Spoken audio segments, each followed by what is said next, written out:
pleasure to have been invited. I would like to commend the Executive Secretary for bringing us together, and my compliments to Walter Ammann for setting up the program. They and their teams, I think, do a really great service at this point. I view this scientific conference as an important contribution to make sure that sustainability goals and human development goals are not getting separated, which I think there is a danger of that. And Bruno Barbier's presentation was very important to connect these two issues. I will speak about economic and social impacts of land degradation and drought, and my emphasis will be on how should we frame our research agenda. The framing at this stage is very important so that after this conference we can all contribute more to the growing body of literature of economic and social aspects of land and drought and desertification in relation to people, and so that this body can add up. Thousands of blooms are beautiful, but we need some framework so that the blooms of research add up and can send powerful messages to policymakers. Think of the world food equation as a changing equation where the land issues and water issues heavily impact on the supply side. And at the same time, we have growing demand and changing demand pressures, including from the bioenergy side, leading to different outcomes on the prices. Stefan Schmitz, in his great keynote earlier, emphasized already that we need a nexus perspective across sectors. If we appropriately can address risk and resilience issues. And at the core of that are food security, water security, and energy security. And land, of course, is the underpinning aspect of all three of them. But land is limited. The curve of land use in the world has become pretty flat. That's the curve of the millions of hectares used for cropping in the world. It has been pretty flat over the last 20 years or so. Yes, there are additional land resources in parts of Africa and Latin America, but as has been mentioned already today, we're also losing land for the reasons which we know. Due to the shortages of land and due to the capital using havens of safe deposits, the land values are increasing. They are not only increasing because prices of agricultural commodities go up, but in recent years, these are curves of land prices, market-based land prices, have been shooting up, doubling, tripling, quadrupling in parts of Africa, doubling more like here in North America. So the value of the resource we are talking about is rapidly increasing because of essentially two forces. It is the returns to land are higher because prices are up, and secondly, capital is looking for safe deposits like gold or land, and that's what drives up the value. So markets are sending clear signals that the resource we are talking about are scarce and need to be dealt with. We have put forward an earlier framework paper on the economics of land degradation together with the International Food Policy Research Institute. It's on the website.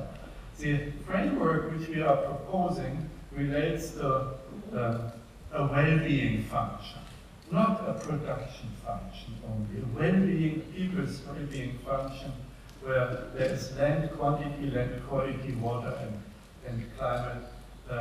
So the natural capital properly embedded and where land degradation plays a role. Ladies and gentlemen, what is feeding the world today? It is, and I'm not buttering you up as scientists, it is science.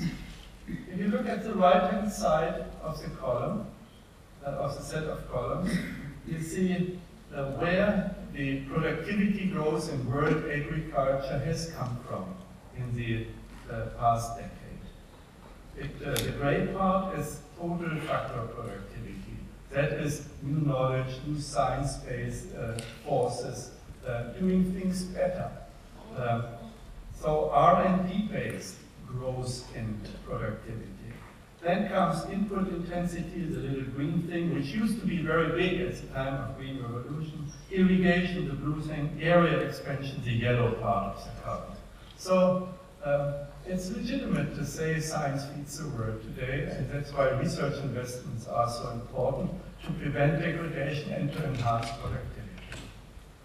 The economics of land degradation action scenario for a framework is composed of the approximate causes, underlying causes at the top, working through levels of land degradation to outcomes, to cost and benefits of actions versus inactions. That's the framework which we are proposing. And we do need a framework which includes also the actors. Yeah?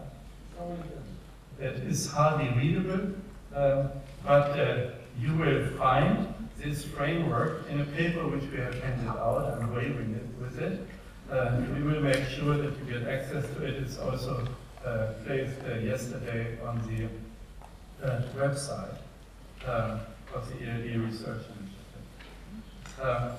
So, bottom line, we need to integrate actors with action and not just keep that fuzzy. That's why the stakeholder dialogues are so important. Action is less costly, that's what our research has shown.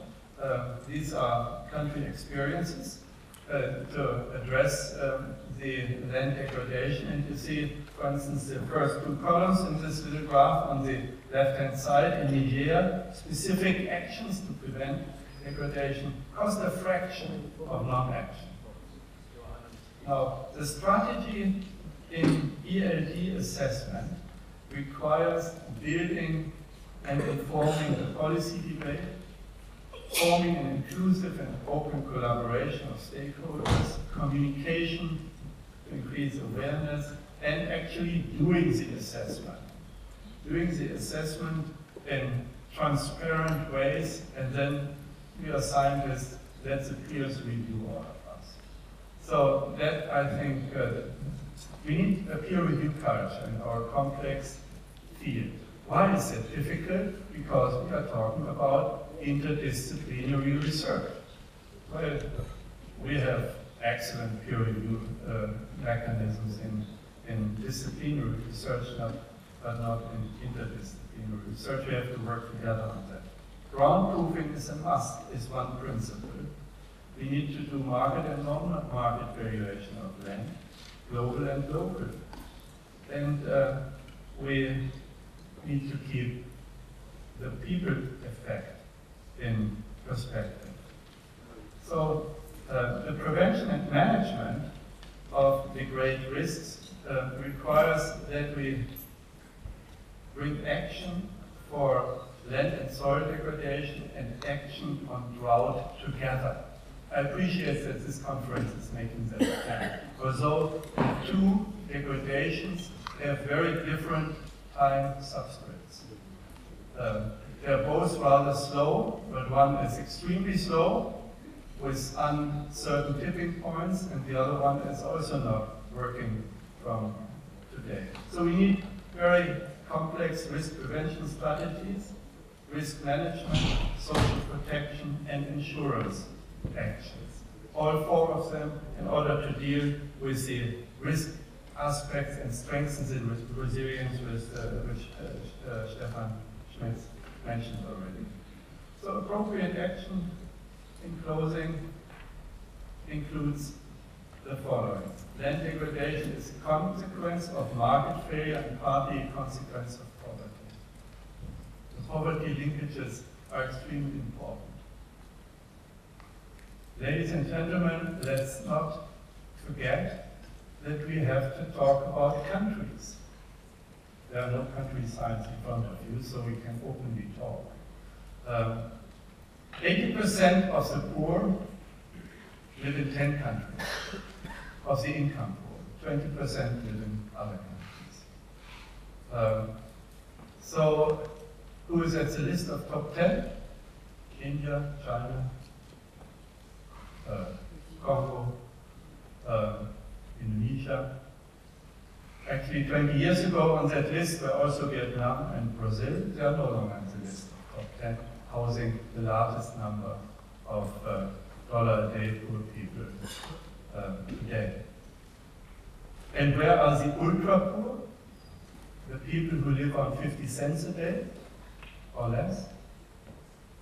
Those people 4 times German total population, 70% of them live in Africa.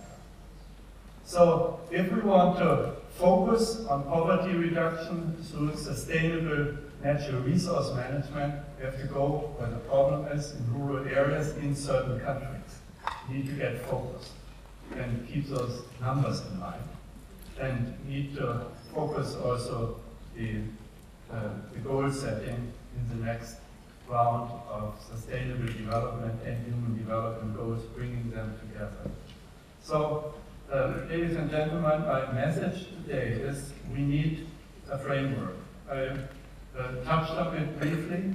We have, as a contribution from my institute, the Center for Development Research, colleagues from the International Food Policy Research Institute and the Swiss Federal Institute of Technology, tabled a framework paper which you can utilize.